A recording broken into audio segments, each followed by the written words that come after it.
Chandrababu Naidu has been sworn in as the first Chief Minister of a new Andhra Pradesh. Governor E.S.L. Narasimhan administered him the oath of office. The swearing-in took place at a sprawling 70-acre ground outside the Acharya Nagarjuna University between Vijayawada and Guntur. The TDP, which returns to power after 10 years today, has pulled out all stops to celebrate the occasion. The party mobilized nearly 5 lakh people for the swearing-in ceremony.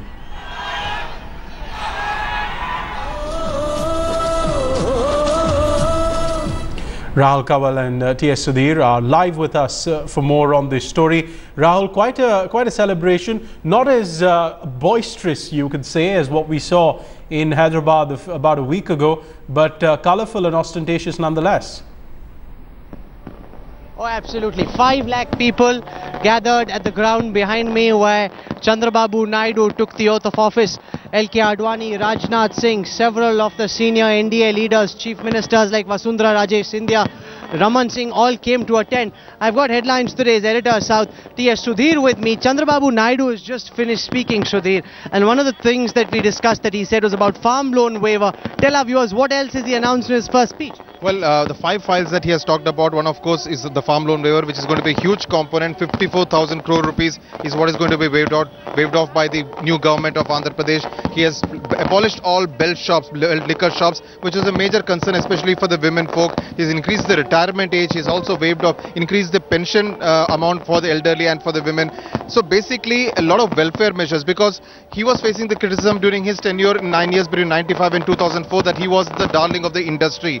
He was the CEO of Andhra Pradesh Incorporated, whereas the late Y.S. Rajshekar Reddy came with that welfare agenda, and for the second election in 2009 it actually worked for YSR. This time Chandrababu Naidu, right from the word go, he has decided that he's going to pursue a welfare agenda. He's also going to woo the industry, so essentially trying to keep his feet in both boats and not allow himself to get labelled as only an industry man. That's a lesson he seems to have learned. Behind us, big fireworks display, and these firecrackers have been going off for quite a while now. Chandrababu Naidu has just finished speaking. There was a massive logistical nightmare on the way in, with a jam stretching up to at least 8-10 kilometers. It could be just the same on the way back as well. But as Chandrababu Naidu gets set to log in for another term as Chief Minister, T.S. Sudhir and his team assess the challenges Babu faces in this new innings and what his options are, because this is a new state. He doesn't have the war chest of Hyderabad with him. There is a sense of quiet determination here in the new residual state of Andhra Pradesh. Determination to get on with the job, to leave the past behind. Hyderabad, the crown jewel of Andhra Pradesh, has been snatched away from them. Despite that, now they're looking to rebuild the new state, and a stretch of about 32 kilometers starting from Vijayawada to Guntur has been identified, which is precisely where we are, which is where this big swearing-in ceremony has taken place. That is the place that has been identified as the new land where the capital of the new state of Andhra Pradesh will be established.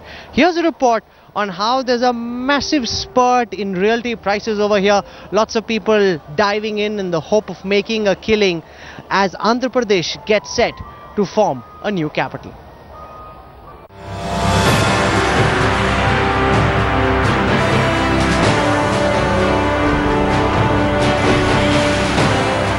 This city, built on the banks of River Krishna, is likely to be the nucleus of the new capital of Andhra Pradesh if Telugu Desam sources are to be believed. The administrative blocks, which will include the Secretariat and the Legislative Assembly, could be looked either near Mangalgiri, en route Guntur, or near Nuzuvidu in Krishna district. Having learned from the Hyderabad experience of putting all eggs in one city basket, experts are now suggesting that deconstructing the traditional notion of a capital city would be in order by developing an entire region as the capital. And that's where this region of Vijayawada, Guntur, Tenali scores over others.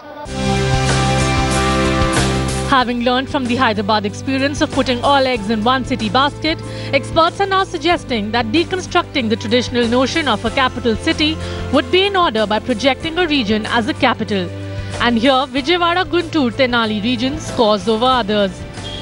Well, some people indeed looking to make capital gains, but the question Sudhir, is whether all the Telugu businessmen who have massive business interests in Hyderabad are still lingering on to the dream of holding on to Hyderabad in some fashion, keep their interest there, or are they now completely reconciled to the reality of having to shift base? Now the mood is that they now probably need to move on. Hyderabad is a lost.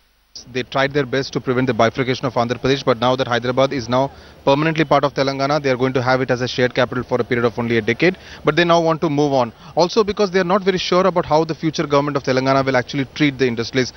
For now, KCR has rolled out the red carpet for them, but they do believe that in future there could be some kind of labor issues, because already inquiries are coming. How many labor are from Telangana, how many from Seemandhra?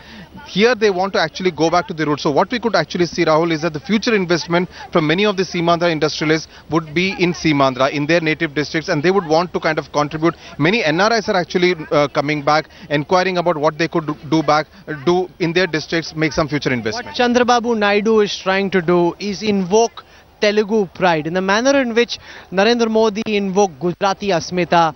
Chandrababu Naidu now reaching out and appealing to Telugus across India, Telugus in Hyderabad and the non-resident Telugus, the NRTs, and they're massively influential, very rich, and have all the dollars required to be able to set up a new capital and make Chandrababu Naidu's life easier.